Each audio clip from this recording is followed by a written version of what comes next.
We also, I would like to invite Mohamed Bassam Ben Ticha from the International Atomic Energy Agency. So welcome, Bassam.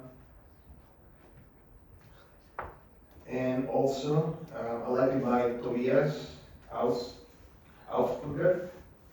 Sorry if I pronounced it incorrectly. Is head of data from the Open Energy Transition.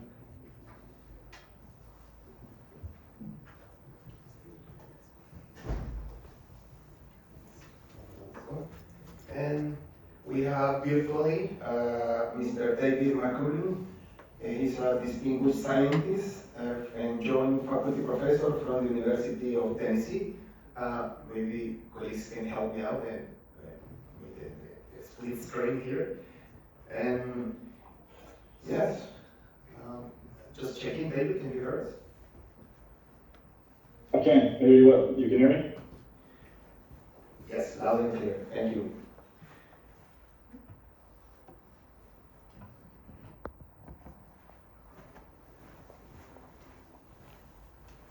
Okay, great. Thank you. Now I can see you. Yeah. Thank you, David. Okay, now maybe to begin this conversation, I would like to do a first round of, let's say, quick initial statements or remarks, or to all the panelists to tell us a little bit about maybe some experience you have had or currently have in terms of AI applications that support energy planning. And maybe in 2-3 minutes, maybe you can explain to us what this application is, and maybe 1 or 2 key takeaways that you believe are useful for governments when they're maybe thinking on implementing a solution like the one you were mentioning. And some of you decided to use slides, so I will. Yes, Overlate. so this is the clicker, just. Thank you. Yeah. Thank you. Sorry, I just click. Yeah, excellent. So I'm going to show you an application of AI in order to be able to get a better understanding and clarity of the complexity of energy systems and scenarios. And this resonates very well on what steps governments can take in order to adopt AI, and you will see how this solution can be a first step for governments to have an institutional adoption of AI. So this is, of course, we try always to answer the questions how artificial intelligence can accelerate analysis and uncover relationships which is otherwise hidden in the noise that we have in the scenarios and in the models, how to adopt artificial intelligence that speeds up planning while preserving trust, transparency, and sovereignty, which is important for government adoption. And what we are doing at PSI, we develop explainable artificial intelligence models. And these are called Bayesian belief networks. There are causal graphs.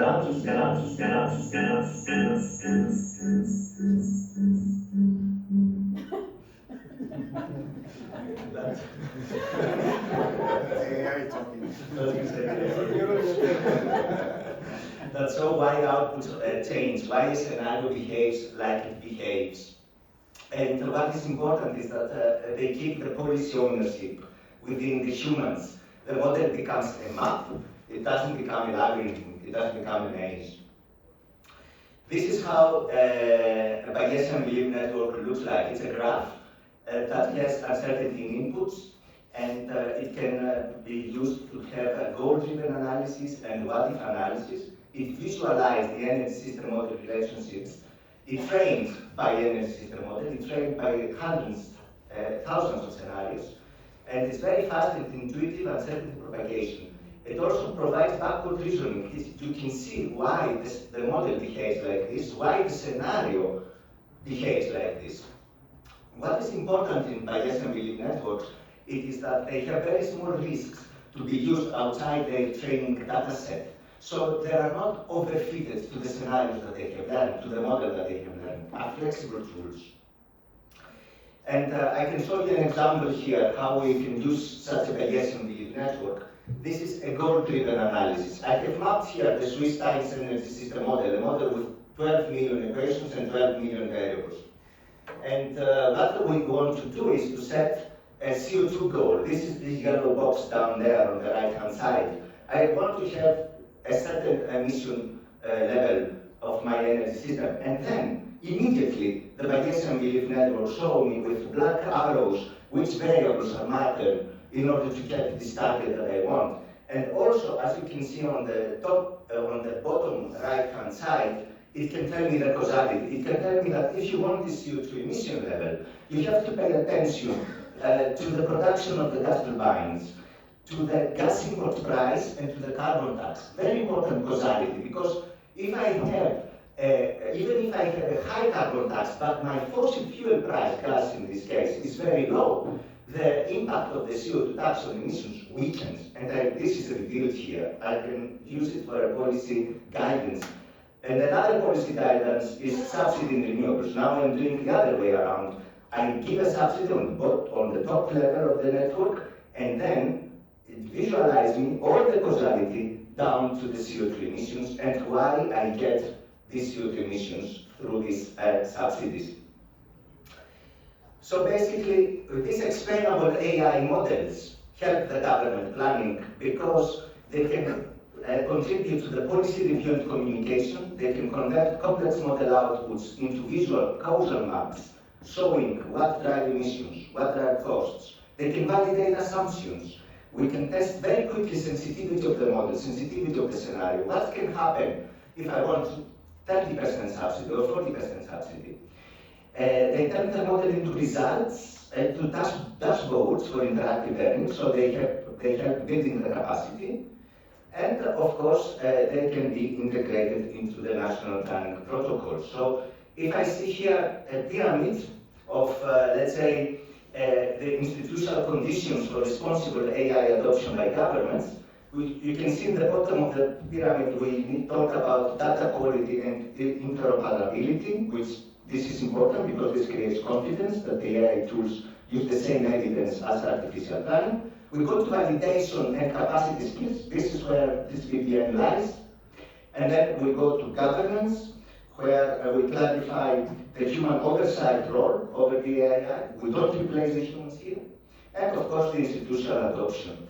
So my first message here, which is probably the message of everybody here in the panel, is that the artificial intelligence should not replace the expertise, so we should not fear about that, but it should reveal the hidden relationships of our models and our scenarios. And this BBNs is a first step for governments to start with something small, which can be validated, and also they can see why we build this type of scenario step by step. And yes, that's it. Thank you. Thank you. Thank you. Yeah, a few follow-up questions after. Maybe I'd like to go with our online guest, David McCullum. So maybe you can also provide us with some insights on your work on AI, Blink, on planning, and yes, the floor is yours. Sure thing. Still hear me all right? There's some cutting out earlier, but Evangelos' presentation went smooth. Let's see. Yeah, so this is a great segue, to some of the things I wanted to mention, which are basically drawing on some observations I'm seeing in the research community where AI is popping up, and then implications for planning, and it links, I think, to some of the presentations we've already seen. So a lot of what I see in these discussions around AI use cases in the energy sector, it's very much, about electric grid optimization, situational awareness, using cameras, code to look at power lines and, adjust them, based on the weather, power flows, and so on, looking at predictive maintenance, bringing the satellite data, these kinds of things, speeding up energy project permitting, automating the preparation of permit applications. You hear about this on the US side, at least. All this is, it's really innovative stuff, and if it was ubiquitously applied throughout the energy sector, then that'd be a major shift in how the energy system is operated. Emphasis on that word operation, right? Because so much of that discussion I'm hearing around AI in the energy sector does focus more on the operational side of things, less so on planning, although we're seeing more and more good examples of that. And so in planning, as we know, it's a different animal, right, than operations. It's more about infrastructure that doesn't even exist yet, but maybe someday could. It's about thinking about how different technologies and portfolios of technologies operate under different future states of the world, and it's about weighing the pros and cons of those different scenarios and trying to make good decisions, right? Considering risks and trade-offs and so on. So what I've been thinking a lot about is how do we connect, a lot of this thinking around AI use in operations and the governance questions around that over to the more longer-term scenario planning side of things. And it's not a perfect translation, but there's some analogs. But I think it helps to back up and kind of compartmentalize when we talk about energy modeling, analysis for the purposes of scenario planning. What is it that we spend most of our time doing, on the day-to-day? And Evangelos was already alluding to some of this. It's one, it's about collecting data. Two, it's about writing down equations that describe the world, how companies and people and governments operate and make decisions. It's about three, crafting plausible scenario storylines and trying to articulate those with numbers, for into the future. It's about running models and debugging them, and then running them and debugging them just over and over again. And then it's about interpreting results and then communicating those results. And so AI can help somehow in all of these things, and we are seeing some examples of this out in the research community more and more. I think there's a lot of work that isn't yet published, but is really like in real time happening, and that's cool to see. But to pick up on Evangelos' point, in my opinion, I'm curious what the other panelists would say as well, but I don't think we're going to see AI completely replacing humans, the modelers, in any of those main kind of 6 bucket activities I mentioned. It's more that AI can be used in these very targeted surgical ways to help speed up certain processes or allow modelers and planners to do things they wouldn't otherwise be able to do, like write certain sections of code really quickly, or do some post-processing really quickly, or assessing some and working with some big data on the front end of the model to distill some, as Evangelos said, some hidden relationships that you might not otherwise pick up. But in all of these cases, it still takes a modeler to kind of have an intuition for what they're looking at, what they want to do, what systems they want to represent, and how to represent them. And so there are some, coming to the governance side of things, there are several governance challenges that are relevant here, but a couple that have popped into my mind is one is this transparency and accountability, the black box problem. So on the AI for energy operations side, people talk about AI basically developing a mind of its own and starts generating numbers and making recommendations that are hard to explain, right? I mean, this can happen on the energy planning side as well. If the modeler doesn't fully understand, the sections of code that have been written and how the data has been processed, and that's just honestly a recipe for sloppy modeling and planning. So that's the black box problem and the explainability. Then second is about bias and fairness, and again, in the energy operations space, people worry about AI potentially suggesting discriminatory pricing structures or inequitable resource allocations and so on. I think the analog on the planning side is that you might get some AI-generated outputs that just fail to come up with suggestions for modeling, for analysis, for new scenarios that are materially different from the status quo, right? And that's, I think, the problem in the kind of longer-term stuff we do, because we are always trying to go beyond the status quo, trying to represent systems in more creative ways that have been done before, and trying to, well, in many cases, represent systems that don't even exist today, or only at a small scale, like hydrogen infrastructure, for instance. So almost by definition, we have to go beyond the data sets and the codes that have been used to train the AI. So there's no cookie cutter recipes for this, right? I mean, maybe generative AI can change the game here, but let's see. So again, coming back, main point, Evangelos said it as well, we need humans in the loop here. AI is no replacement for just a good energy modeler and planner and their intuition. But I would end, and just to say, at the end of the day, it's always been my view that modeling for the purposes of long-term energy planning, it's not so much about the exact answers we get, but rather about the insights that are generated along the way, more about the journey than the destination kind of thing. And yes, while modeling can be a real slog and it's slow and often frustrating, that's also precisely where the deep learnings and insights come from. And so if AI can help modelers to, a bit deeper, think even more critically about these technologies and systems and behavior that they're modeling, then it will have done its job.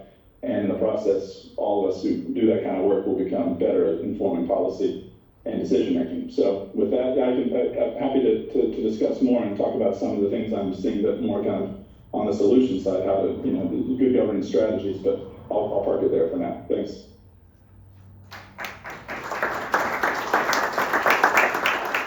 Thank you very much, David. And before going with our next intervention. Maybe just a quick announcement for the people who's attending virtually.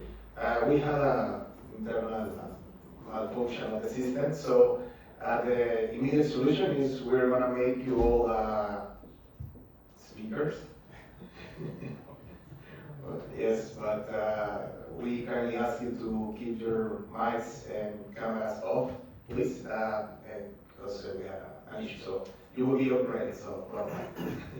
Okay, now continuing, I would like to go with you, Alvin. So maybe you can, from the experience from Sustainable Energy for All, what is your experience on this? And yeah. Yeah, sure. Thanks, Juan. In terms of, AI. I guess we are also at some level trying to define what is really AI, right? Like we are really in that process right now.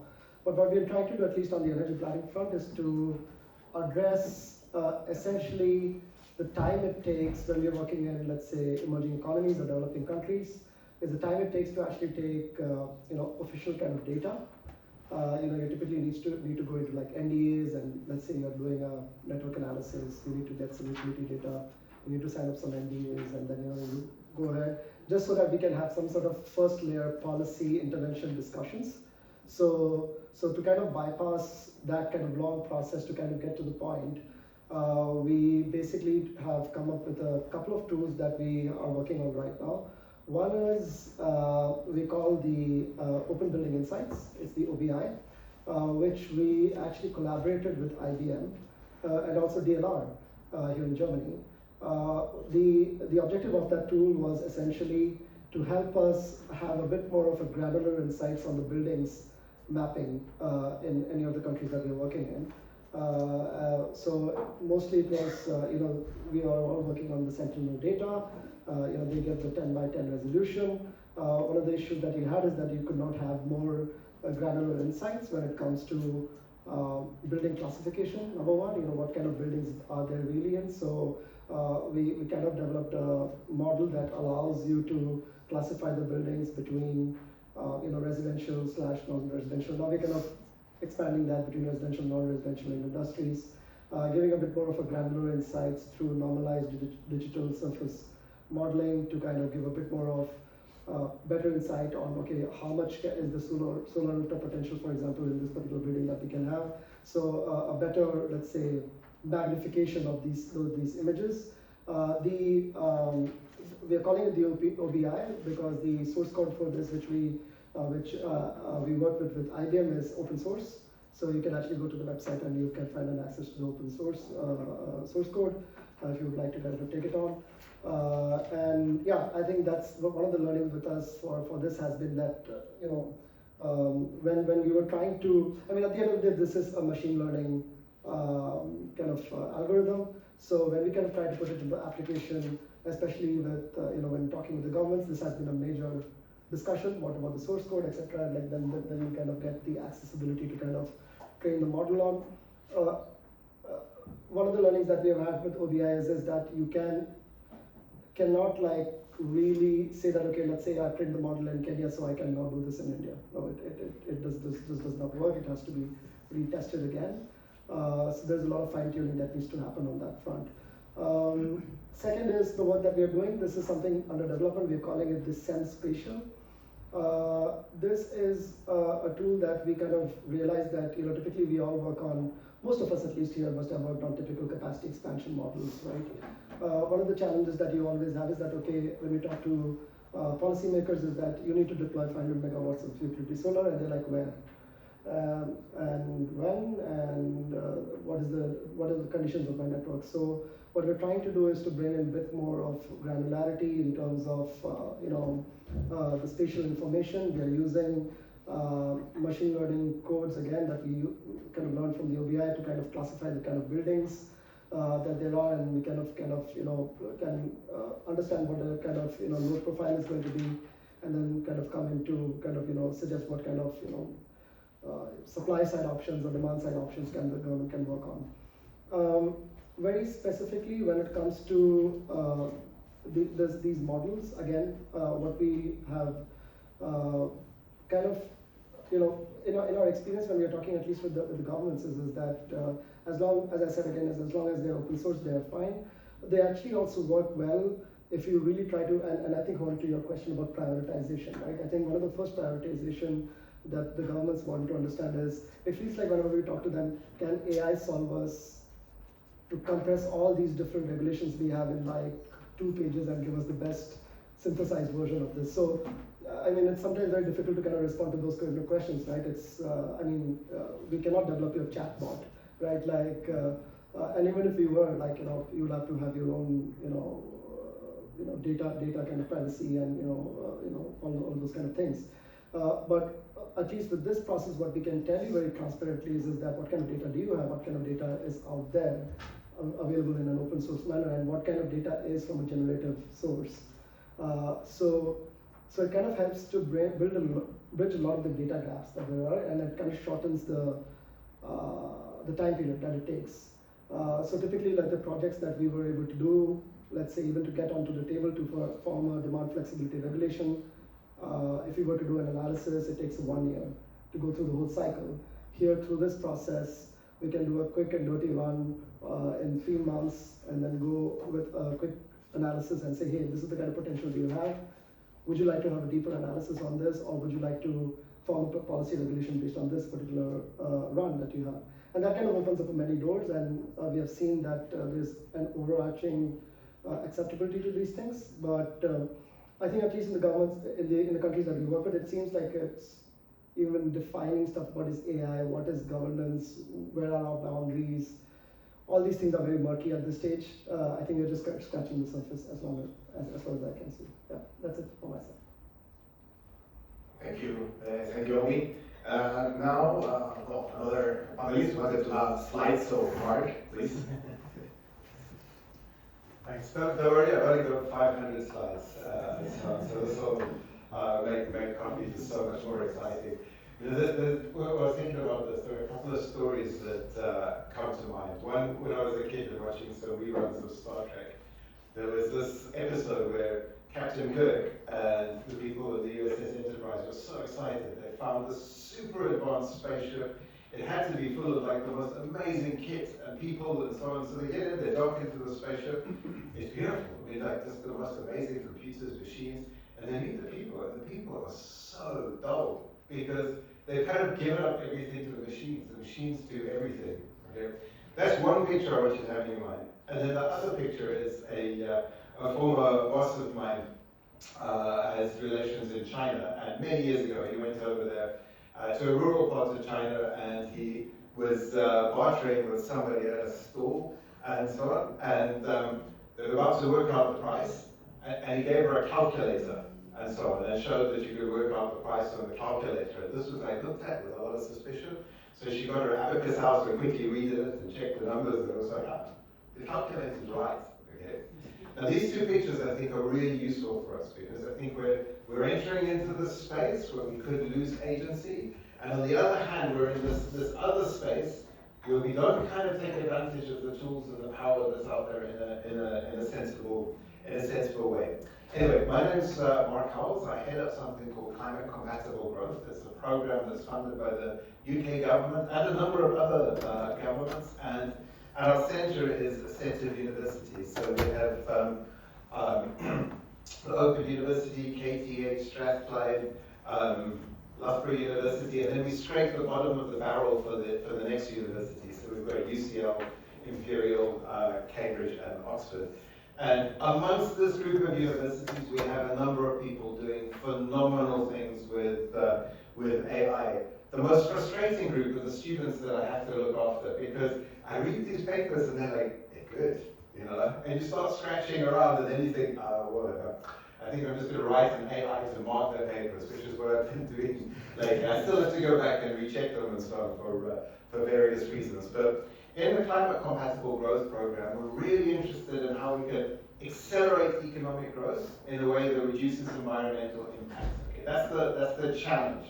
And we want to do it in a way that increases the agency of the people that are involved. So the last thing we want to do is give somebody something that is so complicated that they can't really own it and move with it. And you have limited time to make decisions. right? And at the same time, we want to steer away from these cost models where things are incredibly expensive and they don't necessarily need to be. I thought I'd just pick up a couple of things that we do with AI as standard practice. So has anybody here run a computer model looking at energy scenarios or anything like that? Just put your hand up, please, if you have. Okay, so half of you. So the other half of you are just trying to stay awake through these presentations. So keep going.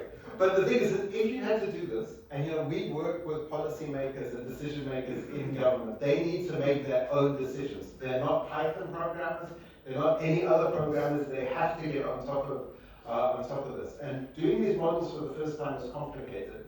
So one of our guys, who is essentially tired of students going and bugging and trying to debug models, wrote something with AI very quickly that goes through and debugs the model for you, and so on. So out of everybody who's run models, wouldn't it have been nice to have a co-pilot that could go along and dig into your model and debug it? Another thing, as Alba mentioned, we use generative AI to have a look at filling in data, and then with capacity building as well. We're developing AI so you can talk to a study buddy to get stuff done. Just to say, we were in this space when it started. 2015, we had the first machine learning paper with Development Seed and the World Bank and others mapping out transmission lines from satellite maps and so on, and nighttime lights. But one of the latest things we're having a go at, and there are lots of other things, but coffee is too important, I don't want to stand in the way of that, is right at the heart of a lot of our analysis are solvers, and we often use linear programming. For its faults, it's something that's very powerful. Now the thing is, we're getting bigger computers and we're getting bigger amounts of data. So we're rewriting something called a matrix generator inside of a programming language called Rust, which is faster than Python, faster than Julia, faster than many others. You can compartmentalize things and so on extremely well for mega solvers, and this is all getting. The free stuff now is pretty much as good as some of the commercial stuff if you know what you're doing. Okay. But the thing that's exciting about this is in the past, to do a project like this would have taken you a couple of years. We're doing it now in a couple of months with AI and other things and translating what's out there. And we're going to there's a special big project that we have going on that we'll talk about more later, but this will be available for folk. Last thing, together with IRENA and the International Atomic Energy Agency, Argonne National Labs, and a large number of partners that would shoot me if they saw how small their logos were in the bottom right-hand side over there. We're launching a special roundtable initiative for responsible, ethical, and best practice guidelines for the use of AI in energy planning inside of governments. So we can tackle a lot of the questions that have been brought up. At what point do we lose agency? How do we make sure that the results we're producing are reproducible? How do we understand those results? And so on and so on and so on. So very, very keen to connect with the folk earlier on, talking about the open initiative and so on.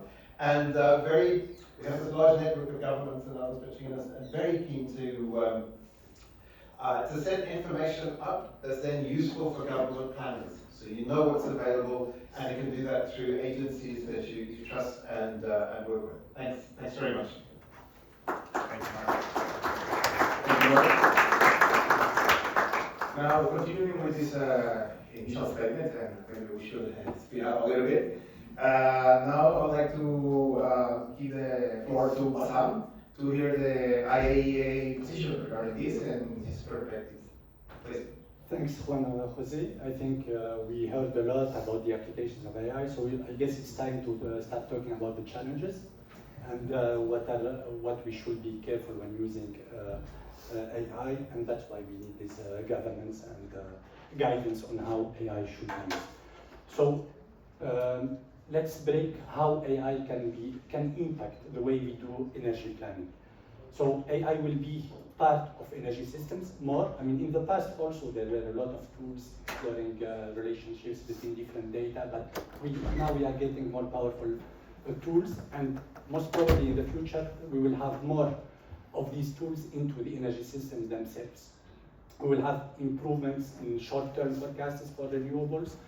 We will have better maintenance for all power plants, for energy users, even outside power sector. So all those things impact the operation of energy systems, and then also impact the constraints that we should consider in the future when we are considering constraints to how we should operate future energy systems. So this is the first way that it will impact our energy planning. The second way, we will have capacity building. Mark talked a bit about that. It's important, it's great to have a tool helping us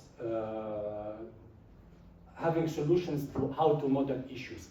Are we considering the right constraints to take into account the different aspects of energy system? Then here we have to be careful on which corpus it was built. Now, if you try any of those chatbots, ChatGPT, Microsoft Copilot, Claude, it is built on a very large amount of text, of reports.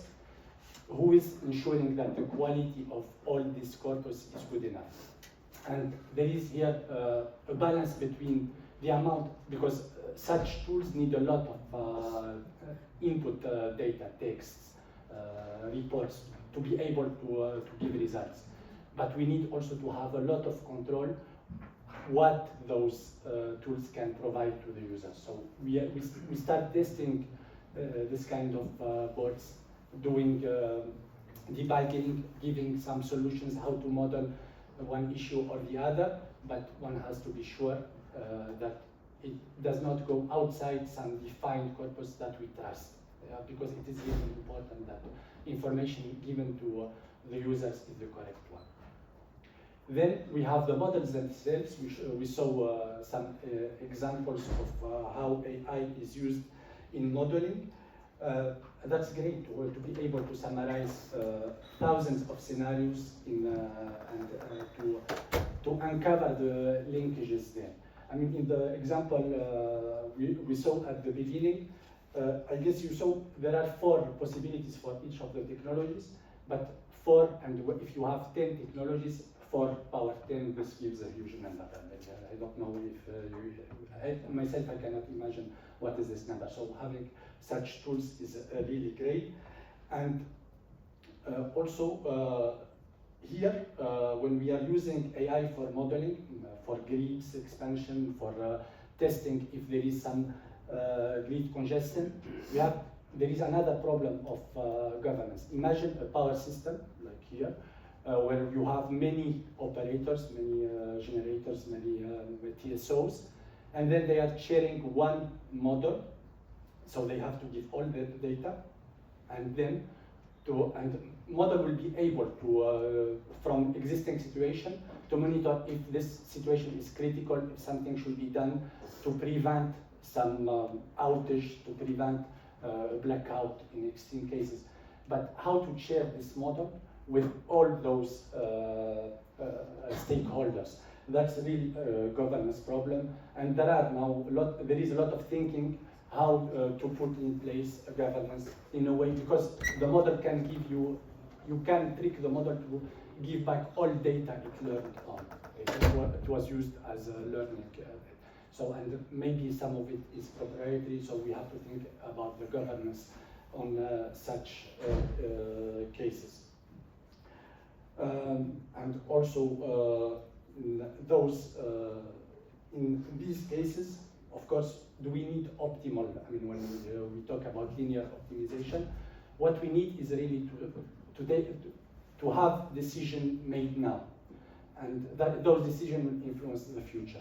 So even if we get what we need to run thousands of scenarios, the way to uncover those linkages. Maybe we don't need to spend a lot of time to wait for solving one of these scenarios, but what we want is to get a lot of them.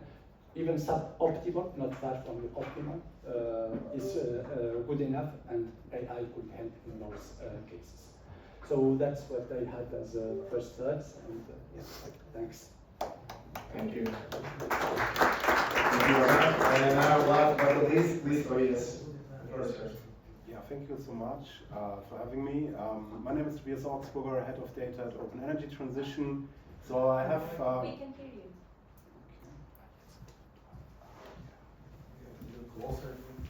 No, you can hear me? Yeah. So I'm Tobias Augsburger, head of data at Open Energy Transition, and yeah, my background is less in modeling. I did a lot of software development, but not energy modeling at all, honestly. But I created a lot of great data in my life for different purposes. And from that, I also use a lot of AI for creating this data. And I want to tell a little bit the AI story in a different way than maybe Silicon Valley is telling it to you. So actually, machine learning in general was the most open space you could ever imagine. Like open source and open data was like the thing in machine learning, and there was no space comparable where so much open source frameworks and open data was available. Actually, all the frameworks used for machine learning were open source that were really compatible. So it was really a very innovative space because of that, because it was so open. So actually AI and machine learning and the success we have today is a success story of openness, open source and open data. And not of big Silicon Valley chips, let's say it in this way. They were needed, but you could also run on other chips from other countries. That's not the point. So what we learned from that is that these open data sets that have been created, that were Wikipedia, they were OpenStreetMap, they were from also illegal databases. They scrapped a lot of data from spaces they were not allowed to do. So everyone was complaining about illegal copies, and the biggest business today to create open GPT was using a lot of illegal libraries they were not allowed to use. And so there's a huge, let's say, also copyright licensing issue, but it's another topic across that. But let's say that openness enables the development of AI. So, and we have to be careful with this open data sets have been used and the software being used to curate and to maintain this data and to, let's say, go with AI still this open way. And there's a special definition actually called open source AI now, because sometimes people think if someone gives you the AI, you have the knowledge, you actually have nothing if you have the weights. You need to understand what's the data they've used and how they have trained it. And then you actually have the knowledge. If you just have the AI itself, it doesn't help you that much. We call it something also weights. It's not that helpful for you. It can help you, but it's not really the critical point. So to build something trustworthy as a government, you want to ensure that the whole process, how it is being created, is open. And this is really key to building trust there. So I think there was a lot of good statements, and one important statement I also learned, I was actually working for DHL, and we did autonomous driving there, and there was actually one interesting thing about safety when it comes to driving in the public. So you're not allowed to create an AI system that makes safety critical decisions alone. That's really a safety regulation in Germany, and I think across whole Europe. So you can, what you do actually, you can do it in parallel with a so-called expert system. So you always want an expert system, you want a human being you want to talk to about what is going on there. So AI is great, you can, let's say, have another model that explains you something, maybe it creates you insight the expert cannot. But then, let's say the expert needs to adapt to this AI and maybe bring this into real code that people can understand. If not, you end up with something like we already were discussing, we lose transparency. We end up actually with black boxes, like those proprietary software, like Plex or something else, that we don't understand anymore. And then we have again actually in an closed model that no one understands. So and it's very critical also to understand what's the data that goes inside of it. So, because you can manipulate these AIs by just giving it a certain bias, right? You just leave out certain scientific publications from certain journals, you just focus on desk journals, and so on. And then you can very much create a bias out of this. So it's important to curate the data you use for training in public, because then you can build trust that this is not being biased by one party. Like one important thing also to say, we use actually AI for substation detection at Open Energy Transition. I built a small prototype there that we want to extend in the future. We also do demand forecasting, but also synthetic demand creation of countries where no demand data actually exists. This is great. So you can create synthetic data, but it's always careful. Don't put your synthetic data directly into training again without validating it. So a lot of people are trying to do this, and this is a nightmare for creating biases, and you end up with, if you mix, let's say, the highly human curated, high quality data with synthetic data, and you can't distinguish it anymore, you get into real problems. So in our case, one thing we realize is for substation detection or photovoltaic detection using satellite imagery, a lot of OpenStreetMap data has actually been used to train these models, because there you have data all around the world. You can generalize this model, it's very great. But unfortunately, no one curates again the original data set that has been created for training. So all those organizations create a lot of great AI-created data sets based on OpenStreetMap training data, and nothing that feeds back into OpenStreetMap. So it's important to see that if you use some data, to also curate and improve the training data set when you use it. Yeah, that's, let's say, from my side. Thank you. Thank you, Toya. Thank you very much. Now, well, I think the picture is pretty clear. Applications, we have, Gianluca's slide, more than 100 maybe. But I see one common, I would say maybe challenge or key aspects for governments to actually start thinking on implementing this, and it's data. You know? So if you feed anything with bad data, you will get garbage. No? So maybe I would like to follow up maybe with Evangelos, Alvin, Tobias, who spoke very clearly about the data. Maybe also I would kindly ask you to be very concise, maybe 2 minutes or so. Maybe 2, 3 key aspects that the ministries or the energy planners need to consider when it comes to think of a good governance model, or let's say framework for the data in order to build what we've been discussing, trust, transparency, validation, those important checkpoints. So if you can elaborate maybe 2, 3 key recommendations regarding this.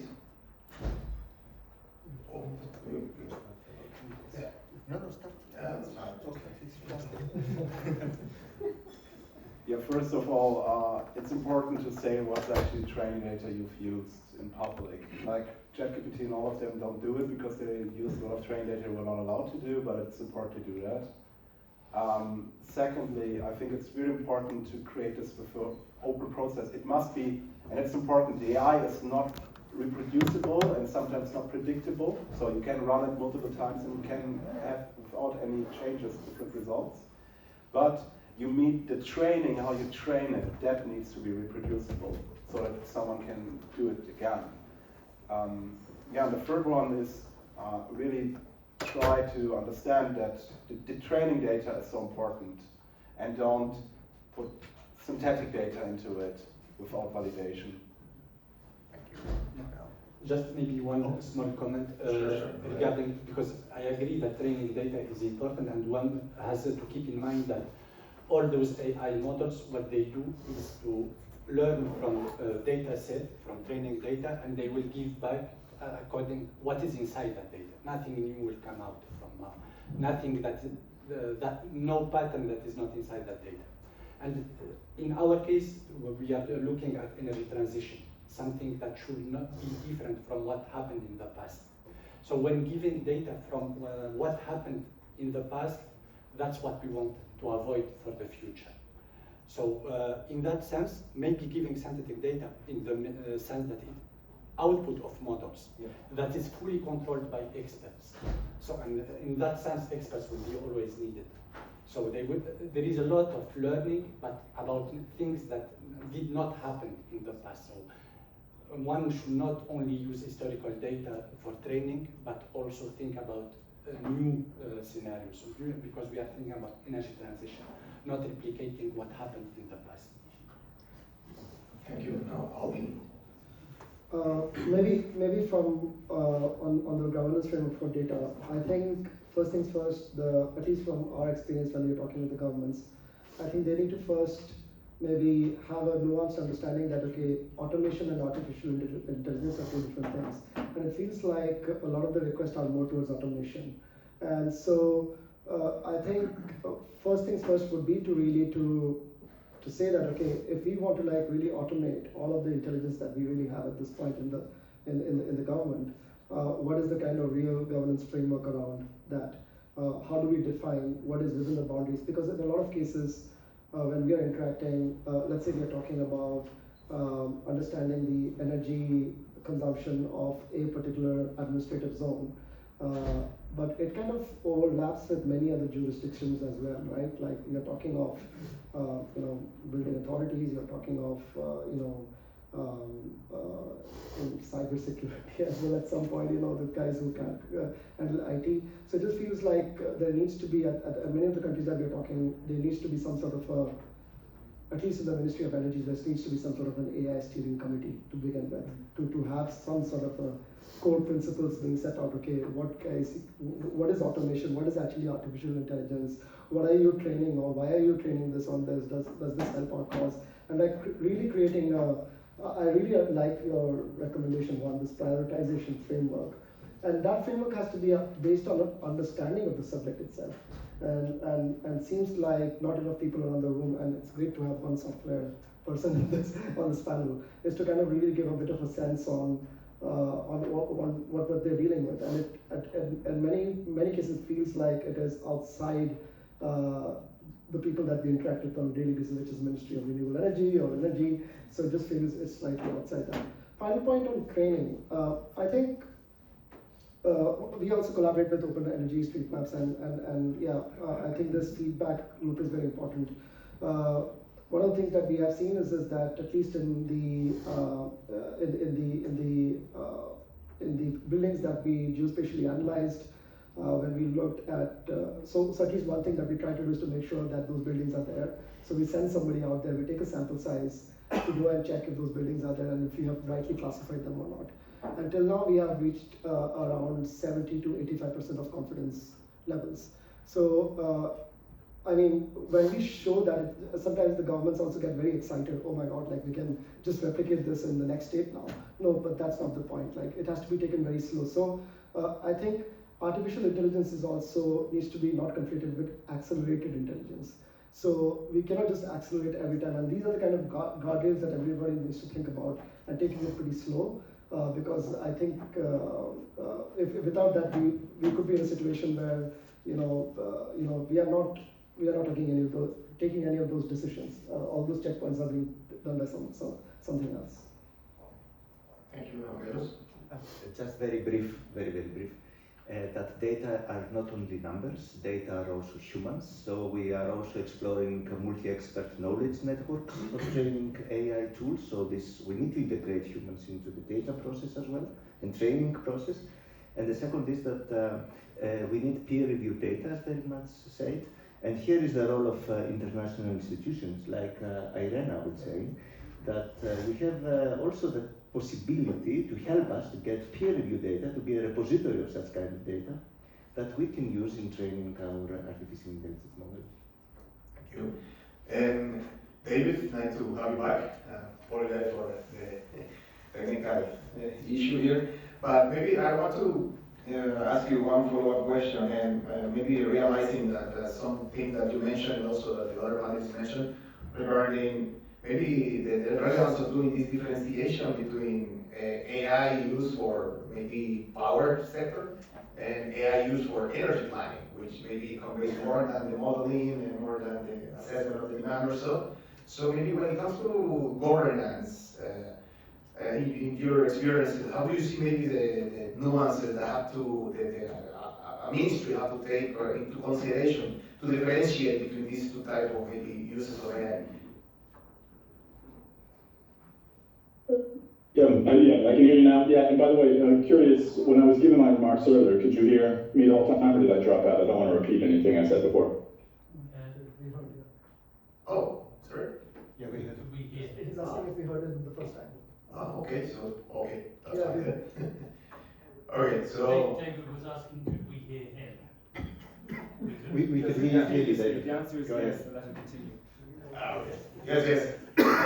Please, go ahead.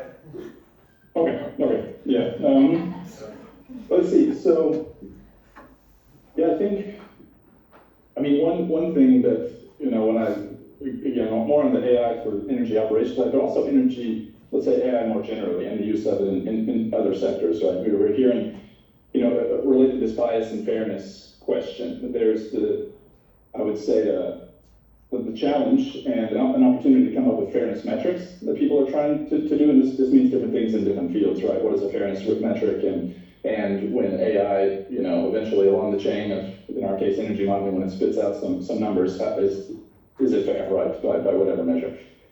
I'm honestly struggling a little bit still now about trying to, what's the analog in the planning space?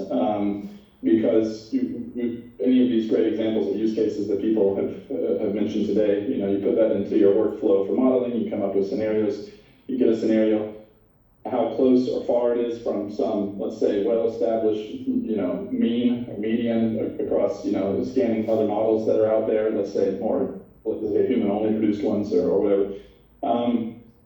Is it better to be closer or further away? It's not always the case. Sometimes being further away, we see this in multi-model comparison studies sometimes, that actually you get some good insights when a model is further away. It's showing something that others haven't thought of before. And maybe the AI can help do that. But whether, to map that to a fairness metric or not, I don't know if it makes sense. But the point is coming up with some established metrics. Mark brought this up, benchmarks.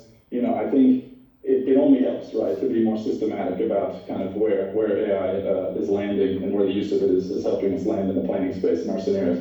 I would also say, because this point about peer review has come up a lot, we talk about pair programming, with those of us who build models or even just get multiple sets of eyes on it, but it's another form of peer review in a way.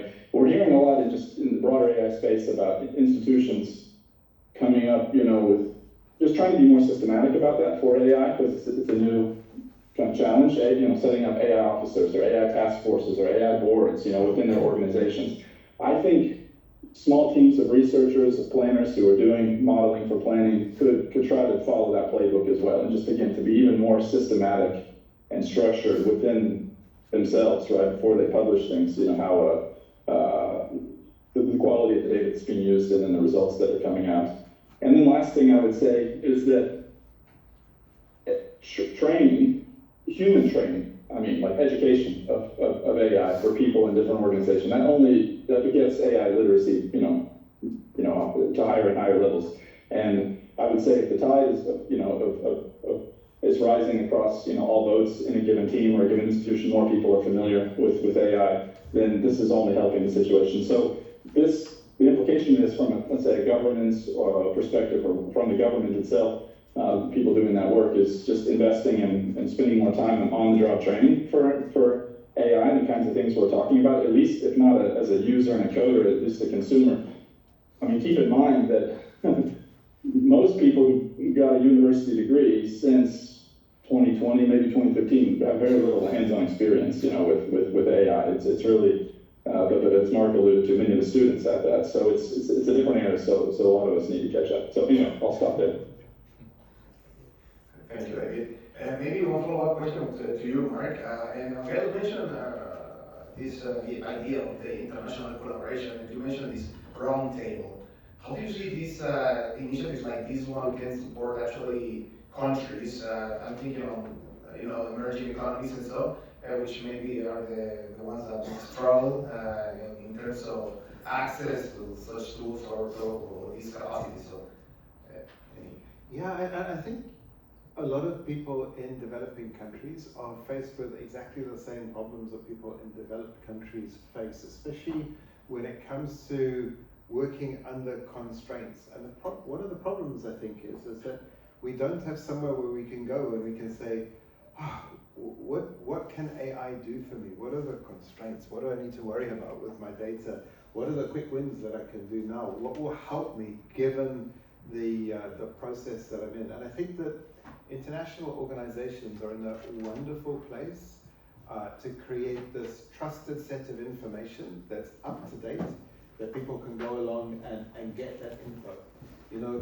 The analogy with energy planning often is that you'll work with a technocrat who's technical, and here's a boss. You have to spend some time with this boss to make sure that he knows what to expect and what he can get.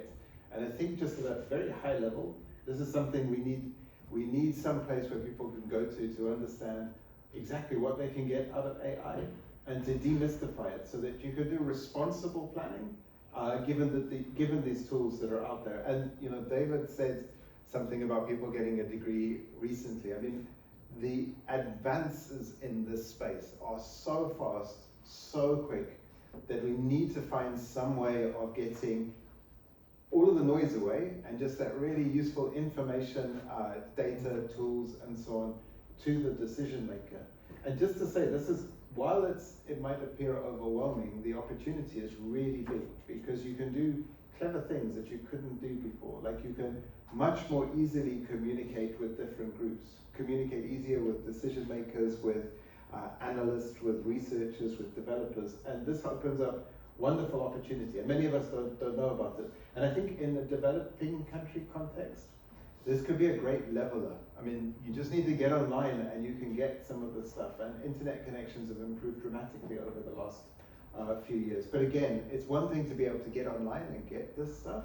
It's another thing to be able to go somewhere and say, this is the ethical use of AI. I could do this without breaking any law. Or, you know, this is recommended or best practice and so on. And I think that it's a really special place for international organizations to work. So we'll set up this process. It'll be a roundtable process. It follows a roundtable process we did with energy planning, which was very successful and so on. And we're going to figure that out together. And you know, please do get in contact via IRENA, because IRENA are partners, or via the IAEA, or via some of the other partners. And we'll see what we can do about synthesizing things and getting all of these lessons learned into one place that can be really easily unpacked and understood. And you know, I want to call out Charlie Heaps over there just very quickly. So if anybody's ever used Leap, I mean, it's the most fantastic, there we go. It's the most fantastic energy planning tool, and it made it accessible to lots and lots of people and so on in a really special way. I mean, Leap has now got AI chatbot things put in there, looking cool. But the point is I think there's the opportunity now with technology to create that kind of accessibility faster, and doing that together I think would be just a wonderful opportunity. Perfect. Thank you very much, Mark. Now, I promised 20 minutes, but unfortunately it wasn't possible. But we can take maybe 3 questions from the audience or comments. And Charlie, please. Thank you. I'd like to, I guess I have a fear about data. I wonder if I could ask you to, those of you who know more about sort of open source data, comment on it. So I understand what you were saying about how, you know, AI itself has been, to a very large extent, has been built on the back of open source data. But what I fear is that AI itself is sort of destroying the social contract that is sort of essential to open source. You know, it's destroying the incentives for people to contribute back. You're already seeing that with like Wikipedia. You know, no one's actually going to Wikipedia anymore because Google's already scanned it all, and you get your answers straight from Google, and you don't bother going to Wikipedia. But I fear that same sort of break in the social contract of how open source works could be a real danger. You know, so it was trained on open source data, but it's kind of a mining operation. So what I fear is that there's not going to be anyone giving stuff back, and maybe you guys have thought about that. And you could give us a quick comment on that if there's time. Thank you. Thank you, Charlie. We'll have to take that one.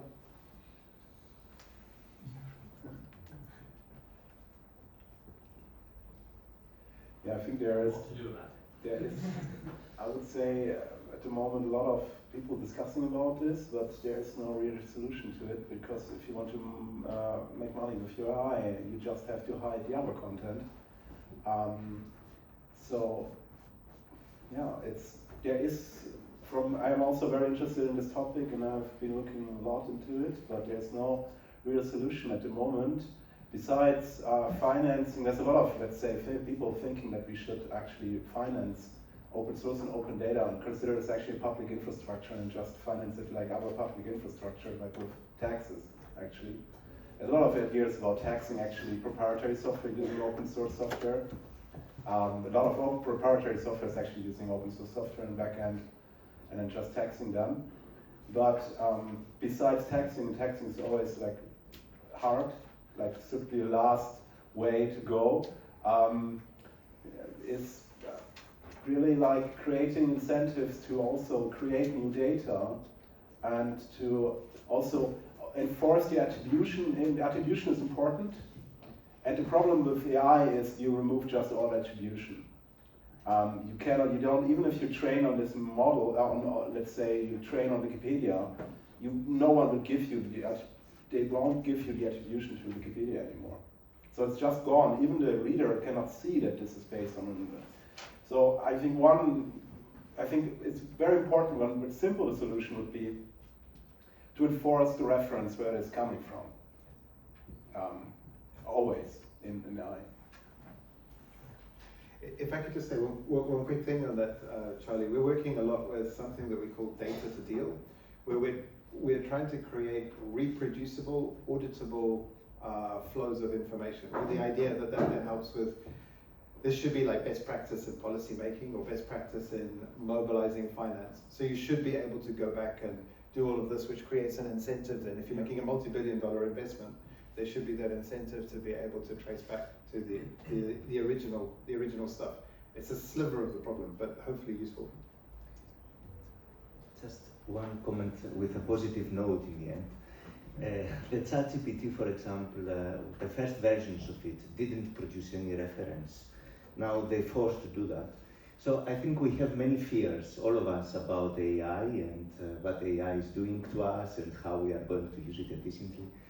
We're still learning, and I'm positive that we will get more familiarity with this technology as we build more capacity building around that, and we also get trained in order how to use it. Just a small example here. I was recently talking with IBM Research, where we try to find solutions on how to make the use of data centers efficient when we use these large language models, because they consume a lot of energy. And we have found out that the people that are using, for example, Copilot or ChatGPT to get a recipe, and they use the 300 billion language model to get a recipe, we don't know really how to use this. And often we can use a smaller model and we get better answer in the end. So we have a lot to learn.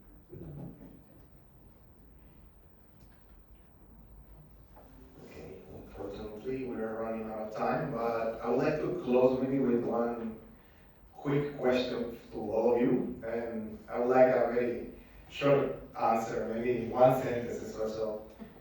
If a ministry will ask you support tomorrow to start implementing AI for the planning process, what would you recommend as a very first step? Process automation.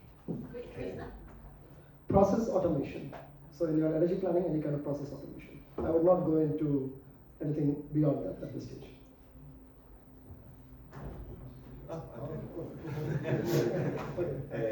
I will just resonate with my example. I would say just use AI to do some sensitivities, to explore some uncertainties, but not to take decisions, not to put policy targets. Join the roundtable process for the ethical use of AI and best practices. Yeah, you are welcome to that roundtable, so looking forward to see you there. And I think also it is good to explore, to have ideas what to do, to test. I mean, if someone is uncertain what should be done, which methodology should be used, to explore it and be also creative towards what you get from any AI. Yeah, I also want to say something more positive. Like, I don't want to say it's completely problematic AI. I just think it's very powerful, and with everything that's powerful, you can do bad and good things. It's always like the same. And it's like here, it's not the silver bullet, or you would say the solution to all your software and data problems, but for some things can be very helpful, definitely. And I think I find the interesting thing about explaining a model scenario or different scenarios to a decision maker can be interesting. What could also be interesting is creating just more transparency. Like the code, like for example, you have an open source code about how the model actually works. You could actually explain how the software works to a policymaker, right? So a policymaker could look suddenly into open source code and understand it, how actually this scenario has been calculated. So there is definitely opportunities to making programming and plotting and software development in general more accessible to people. David? Yeah, I would say just quickly, again, picking up on some of the points from earlier,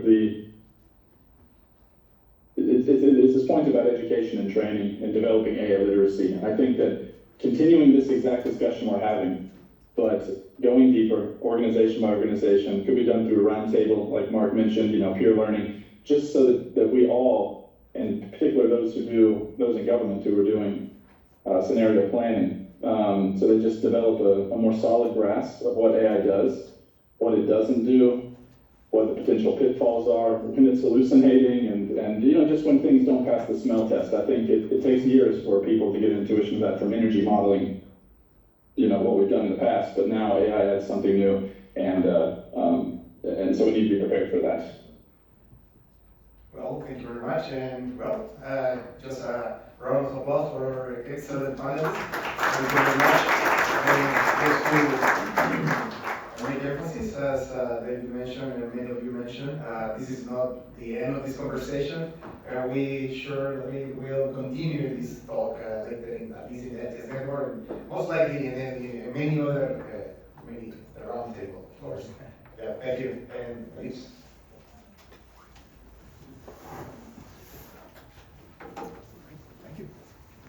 Thank you, Juan Jose, and thank you to all our panelists for keeping our spirits up post lunch. Can we have the slide on the, yes, about the new report announcement?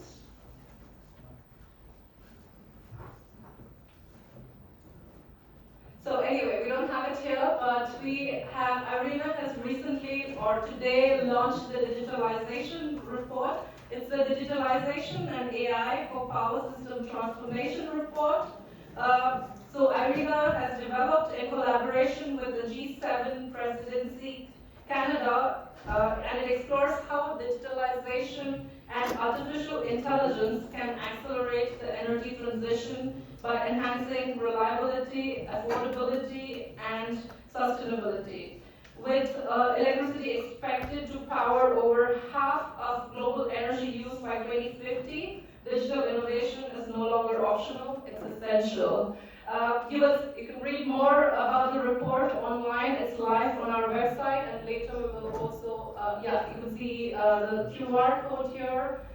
Please go through the report. It's a very interesting report. We introduced a new kind of cluster framework, which comprises monitoring, forecasting, operational optimization, end-use automation and transparency to assess the benefits of digital solutions across the power system. Thank you, everyone. We'll now head for a coffee break, 20 minutes tops. Let's meet at 10 minutes past 16 here in this room. Thank you, everyone.